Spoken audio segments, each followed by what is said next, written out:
நான் டெல்டா மாவட்டத்துக்கு போனேன். எல்லா மாவட்டத்திலையும் இதை எல்லா விவசாயிகளும் விவசாய பிரதிகளும் சொன்னாங்க. அதை வைத்து பாரத பிரதமர் ஒரு கடிதம் கொடுத்தேன்.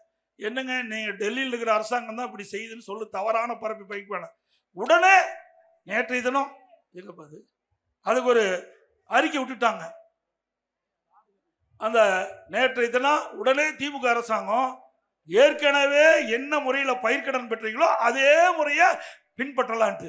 ஆக அனைத்து இந்திய அண்ணா திராவிட முன்னேற்ற கழகம் இந்த விவசாயியுடைய பிரச்சனையை முன்னிறுத்தி செய்த காரணத்தினால் பாரத பிரதமர் அவர்கள் இன்றைக்கு திருச்சிக்கு வந்த பொழுது நான் நேரடியாக கொடுத்ததின் விளைவு இன்றைய தினம் அதை ரத்து செஞ்சிட்டாங்க.